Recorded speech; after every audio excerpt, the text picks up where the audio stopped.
This is CBC Vancouver News.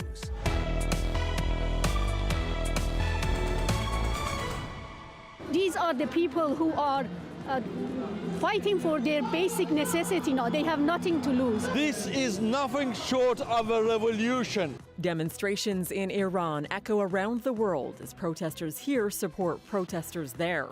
Plus, big problem because it costs us so much and it's so small as the meat. We've had $50, $60 at a time stolen, $100 at a time stolen. That's a lot. Now I feel, little bit, safe now that, I'm not losing money. unprecedented crimes call for unprecedented measures for many businesses. Also, it has really blown up, and I think it is going to stay, especially with the younger generation of drinkers. doing dry January? Turns out some Okanagan wineries are too. Good evening, I'm Tanya Fletcher. Thanks for joining us. Demonstrations descended on cities across Canada today in solidarity with people in Iran. Unrest continues there over economic concerns and growing opposition to the regime.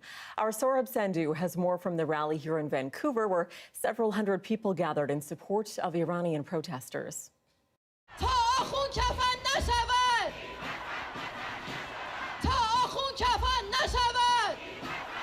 Slogans calling for freedom ring through the air as hundreds from the local Iranian community rally outside the Vancouver Art Gallery. We are standing in solidarity with the people inside Iran who have once again risen up against this repressive regime that we call the Islamic Republic. This is nothing short of a revolution. Anti-government protests have now entered their second week in Iran. People there remain isolated from rest of the world after internet and phone lines were cut off. It's very, very hard to get in touch with relatives back home. Not only internet has been shut down, but also all other channels of communications have been shut down. Iran's supreme leader has signaled a coming clampdown, warning of the death penalty for anyone taking part in the protests. Reports say at least 65 people have been killed and more than 2,300 others detained. These are the people who are fighting for their basic necessity now. They have nothing to lose. They can afford food there, people there for their families. Besides not having political freedoms, not being able to speak out, practice, express themselves. Amir Hussain Daneshpajo, an Iranian-Canadian PhD student at Simon Fraser University, says he has reached out to his local MP, urging the Canadian government to help. I know SpaceX has been partnering with Rogers and Bell, and Mr. Philippe Champagne has been overseeing this partnership. So my request was to ask SpaceX to enable the technology that's called direct to cell. Daneshpajo says providing a communication line using that technology could help shed light on what's happening in Iran, and that could help save lives. This technology is supposed to be for emergency. And there is an emergency situation right now in Iran. So I want them to act quickly and please enable and activate all those means of communication from the direct-to-cell technology from Starlink. In a joint statement with Australia and the European Union, Canada's foreign minister has commended the bravery of the Iranian protesters and is calling for an end to the violence against the people of Iran. Saurabh Sandhu, CBC News, Vancouver. To Mission, where a man has been struck and killed by a vehicle. It happened around 7 o'clock tonight on Lougheed Highway near Grand Street. He died at the scene. Traffic in the area is blocked off tonight for the investigation. Officers are still trying to pinpoint what led to the crash, but have ruled out impairment. On Vancouver Island, a deadly crash has closed the Trans-Canada. It happened earlier today on the Malahat Highway near Mill Bay, north of Langford. RCMP say two vehicles collided head-on, sending one falling down an embankment and the other bursting into flames. A woman was pronounced dead at the scene there. 3 other people were also involved, but their condition is unclear tonight. A 20-year-old man is expected to survive after a jolting explosion rocked a house in Surrey yesterday. Neighbors say they felt the impact and called police. The house just blew up. I just got home, after work, shower. It was just in my room, and then all of a sudden, you just hear the explosion, house went. So I came running outside, called 911 immediately, and I was like, yeah, I need fire. There, I was like, the house blew up, and they're like, what do you, can you repeat that? I was like, that, as I think they were just so shocked by what I was saying. I was like, the house blew up, it was insane. This all happened around 4:30 Friday afternoon in a residential neighborhood of Cloverdale. The man inside was airlifted to the hospital with life-threatening injuries, and he continues to recover tonight. Police are still investigating what exactly caused the blast, but are not treating it as suspicious at this point. Some business owners in BC are taking unprecedented measures to crack down on what they say is an unprecedented rise in crime. And for many, that means shelling out thousands of dollars to ramp up security. Janella Hamilton has more. An unusual sight at grocery stores, meat products under lock and key. The owners of Superette Foods in Nanaimo say it's a last resort security measure to prevent theft, a growing issue for the small general store. Big problem because it costs us so much and it's so small as the meat. We've had $50, $60 at a time stolen, $100 at a time stolen. That's a lot. I think it's happened every day, but it's not easy for us to watch them, in every second. They've spent tens of thousands of dollars beefing up security, including extra cameras, brighter store lighting, and securing food cases. Customers now have to ring a bell if they want to buy meat. Now I feel, a little bit, safe now that, I'm not losing money. Data from Statistics Canada shows shoplifting in BC has increased nearly 80% since 2020. The Business Council of BC says that number is likely higher as many business owners have given up on reporting incidents. I think they've lost faith. They've lost hope that that things will change. A report by the Canadian Federation of Independent Business finds more than 2/3 of business owners in Canada worry about their personal safety and safety of their staff and customers. It's what prompted this rare and exotic snack shop in Kelowna to install a doorbell system. Increased amount of daily theft and a lot of grab and goes. We had a robbery a few weeks ago. So for the protection of our staff, our customers, this is how we have come to the solution. Hopefully it's a temporary solution. Theft, vandalism, and violence against employees. All reasons London Drugs is closing its downtown east side location next month. The provincial government says it is providing millions in funding to support police operations in targeting retail theft, street disorder, and violent crime. Janella Hamilton, CBC News, Vancouver. And Nanaimo is also seeing a rise in a different type of crime, theft from vehicles. Our Claire Palmer has that story. It's a sight that no one wants to wake up to. A damaged window and maybe even a few items grabbed from your car. Something Nanaimo RCMP say is becoming all too common. These are considered crimes of opportunity, so we've advocated that you have to take your belongings out of the cars. Criminals will break in for anything. So an umbrella, a pair of work boots, a hard hat. The Nanaimo RCMP have released property-related crime statistics for 2025, and 2 categories saw a marked increase from 2024. Theft from things like sheds, garages, and freezers up 6%, and theft from vehicles up a staggering 15%. That's alarming. A lot of the numbers as far as property crime are down, but it's not acceptable for us. People in Nanaimo say they're aware that theft from vehicles is a reality that comes with living in a city. I think people that leave valuables in open view in their vehicles in any downtown city is probably asking for a bad outcome. I don't think Nanaimo is any different than any other city that size. I think it's desperate people that find opportunity, and so don't leave the opportunity. Well, I can see people checking cars at night, and so we're really vigilant. We're trying to keep our cars locked at all times. RCMP say many of the reported thefts involve vehicles parked in local parkades, streets, and in driveways, and that unlocked vehicles are the preferred target. The second preferred means of accessing vehicles is by smashing out a side window, usually with a rock. Before you retire for the night, go out and take responsibility for your materials. Look at your car. Are the windows secure? Is everything out? RCMP say people need to be proactive heading into 2026 and to connect with neighbors if they see vehicles that aren't secure or if valuables are left inside cars. Claire Palmer, CBC News, Nanaimo. A BC organization that offers free mental health and wellness supports to young people is set to open a new location. The Foundry is going to open its doors in the heart of Vancouver after being gifted a 4-story building as an anonymous donation. We let it be known that we were looking for new digs, so a bigger space for that center and our provincial support team.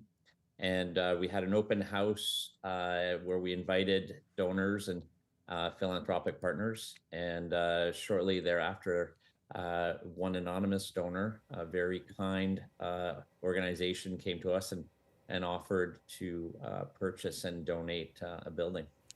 The gifted building is in Yaletown. It's valued at $7.5 million. Now, multi-million-dollar renovations are being planned. The Foundry's organizers say they'll be able to expand by offering more space and services for 12 to 24-year-olds. Plans for the Foundry's Granville location are still unclear. A common New Year's resolution is to cut back on alcohol, and for many that might mean dry January. And as Tiffany Goodwin is finding out, even some wineries in the Okanagan are hopping on the trend. Here in the heart of wine country in BC's South Okanagan, winemakers are venting something different. Wine minus the alcohol. Michael Mosney opened up the Opera Room, a non-alcoholic winery in Oliver. He noticed changes in people's drinking habits 2 years ago, but his desire to create non-alcoholic wines was also driven by a more personal experience. When my wife was pregnant, she of course couldn't drink any alcohol, not even a glass of wine, once in a while. But she was really missing the flavors that only the local wine can provide. Delicious. In a region synonymous with vineyards, more and more wineries are creating wines that have little to no alcohol in them. Wineries like Violet Acres in Summerland. There was some hesitation. There's been a lot of industry talk that people weren't too sure, but it has really blown up, and I think it is going to stay, especially with the younger generation of drinkers. The idea to stop drinking came to me about 3 years ago, and I actually officially stopped drinking 2 years ago. 28-year-old Veronica Beltran says she has no regrets after giving up alcohol. I have felt empowered. I feel stronger and more aligned with myself because I now know that I don't need to drink in order to have fun. The cultural shift even sparked new ventures. Barkeep is the first store that focuses on selling non-alcoholic liquor in the South Okanagan. Owner Justin Giroux says his customers tend to be older people and shift workers. A lot of people love wine country, and that's great, and we're just trying to offer something different. All options aim to bring more people together in the Okanagan without the hangover. Tiffany Goodwin, CBC News, Penticton. Coming up, anti-ICE protests expand across the states 3 days after a woman was shot dead by a federal immigration officer. We'll have the latest next.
Welcome back. Anti-ICE protests swelled across the U.S. today. It's been 3 days since a woman in Minneapolis was shot and killed by a federal immigration officer.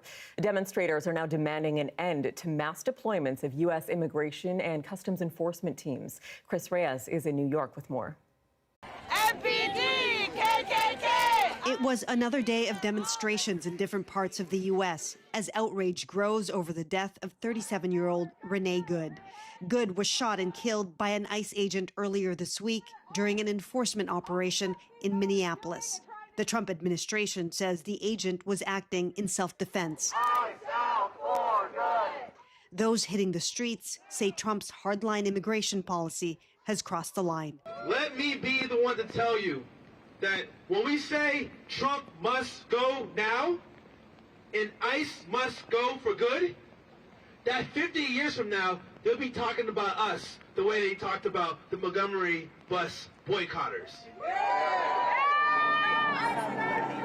In Philadelphia, where there have been multiple ICE raids in recent months, they say they're marching for their fundamental rights. This is democracy disintegrating before our eyes, and I feel like this is the very minimum that I and anybody else can do. And it's not enough because they're just bulldozing over the Constitution. The Trump administration has accused Good of domestic terrorism and being influenced by radical left-wing groups. In Florida, demonstrators defended Good. What we saw happen last week is completely disgusting. A U.S. citizen was basically killed, and the Trump administration currently right now is making it seem as if that person was a domestic terrorist, and it's just disgusting. In Minneapolis, the concern is that protests will grow, as it did with the death of George Floyd 5 years ago. People are worried that if something goes wrong, we're going to have the same type of protests or violence that we had before. So maybe one word is tense at this point. The FBI is investigating the death of Good, with Minnesota officials launching their own probe after being shut out of the case. Chris Reyes, CBC News, New York. Well, several bushfires continue to burn at the highest emergency level in Southeast Australia. The fires have so far scorched 300,000 hectares. Well over 100 buildings have been destroyed, and firefighters have been deployed in the thousands. Behind the disaster is a heat wave that's seen temperatures reach the mid-40s. More moderate weather is now starting to move in. Syrian forces say they are making a final push against remaining Kurdish fighters in the northern city of Aleppo. Army reinforcements moved in after the government announced an imminent ground operation to end fighting that erupted this week. Hours later, people were walking out, many civilians. But Syrian security reportedly identified some as fighters. The Kurds captured parts of Aleppo battling the Assad regime. They've refused to join forces with the revolutionary government. With the actions of the United States in Venezuela, all eyes are on its oil deposits, some the largest in the world. But not all oil is created equal. The CBC's Johanna Wagstaff explains how millions of years of buried seabeds and oil-eating bacteria have turned that reserve into some of the heaviest, hardest to extract crude on the planet. Venezuela and its oil are in the spotlight. Venezuela is sitting on the world's largest estimated oil reserves. President Trump is focused on Venezuela's oil. Venezuela has the world's largest proven oil reserves. So what do we know about Venezuela oil? We know the volume of it under Venezuela rivals Canada's oil sands in scale, comparable to the world's remaining conventional oil combined. But when it comes to how much is recoverable, it's less about politics and more about geology and a little about bacteria. Most of the oil in question sits in the Orinoco Oil Belt, a massive geological formation running across eastern Venezuela. USGS scientists have long estimated there's roughly 900 to 1,400 billion barrels of oil available here. But only this much is estimated to be technically recoverable using existing technology. Why? Because not all oil behaves the same way. And to understand what makes Venezuela's oil unique, we need to understand that oil is made up of hydrocarbons, molecules that come in all sorts of sizes. Some are short, light chains that flow easily, like thin syrup or water. Others are long, heavy chains that barely move at all. Think peanut butter. And Venezuela's oil is about as extreme as it gets. So why is Venezuela's oil so heavy? In order for oil to form, you need organic-rich seabeds that are then buried, heated, and trapped. Sometimes this happens near mountains. Venezuela followed that script. During the Cretaceous, its basins filled with marine life, later cooked into oil as nearby mountains folded. What happened next is what makes Venezuela different. Over millions of years, the oil migrated upward into cooler rock. There, microbes moved in, feeding first on the lightest hydrocarbons. What remained were those long, complex molecules, the thicker, denser, stickier stuff. This process, known as biodegradation, transformed much of Venezuela's oil long before humans arrived. The result is this extra heavy crude with extremely high viscosity. In some cases, it barely behaves like a liquid at all. Compare that to other major regions. Saudi light crude often stayed deeper and hotter, protecting it from microbes. US shale oil is locked in tight rock, making it hard for microbes to get in the first place. But Venezuela's oil lingered where microbes could survive. And Canada's oil sands, they are heavy too, forming under not exact but very similar pressures to Venezuela. Heavy oil leads to two big problems. First, it doesn't flow easily. Light oil can rise naturally to the surface, but extra heavy oil has to be coaxed with heat, solvents, or by mixing it with lighter hydrocarbons to make it pumpable. Every one of those steps costs energy.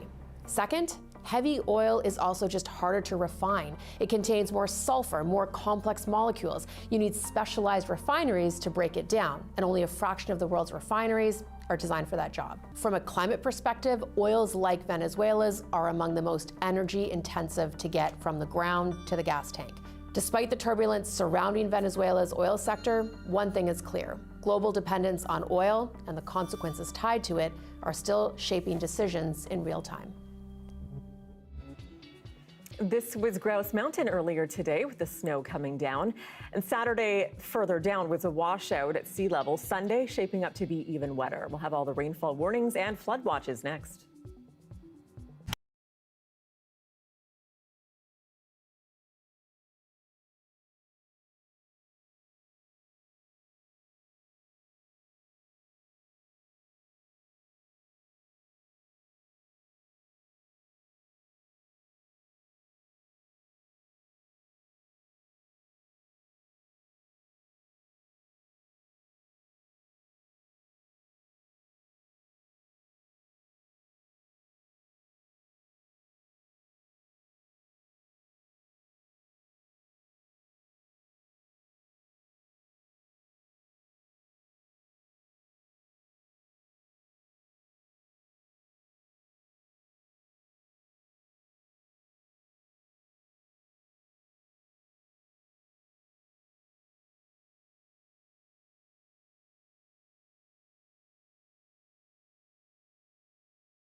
Hi, I'm Amy Bell, and this is your CBC Inbox. CBC is a proud partner of the UBC Lunar New Year celebration on February 12th. It's a special evening with CBC's Leanne Young celebrating the Year of the Horse. For more information, visit alumni.ubc.ca. And never miss a special programming series, event, or contest.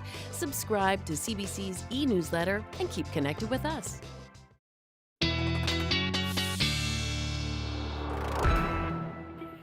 And time for a look at the forecast. We have that next atmospheric river firmly in place. It did start today, but the brunt of it will come Sunday. Let's take a look at how that will translate. You can see through overnight tonight and into tomorrow. That's when it really reaches its peak at its heaviest. We have a flood watch in effect for many parts of the south coast, including Vancouver Island, parts of the Sunshine Coast, Howe Sound, and the North Shore Mountains, and parts of the north coast as well. Kitimat is under a rainfall warning. So we could see with the system 75 to 125 millimeters of rain. It should start to taper off late Monday, so likely not until Monday evening will we see some reprieve. It will be a soggy Sunday and likely Monday as well, so get that umbrella out. Don't put it away. The saving grace is the temperatures. We are on the plus side pretty much right across the province, even double digits for our daytime highs tomorrow. And you can see for Metro Vancouver, in fact, the overnight lows, look at that. Tonight will actually warm up to 9 and then 10, 11 degrees for our high on Monday, Tuesday. Signs of that Pineapple Express type system coming through. So with that rain does come the warmer air temperatures. We should start to moderate out a bit through the week as we go on. The average high for this time of year is around 6 degrees. And that's your late news for this Saturday, January 10th. For news anytime, anywhere, you can download the free CBC News app. You can always find us online as well. We're at cbc.ca/BC. Thanks so much for joining us. Have a great night.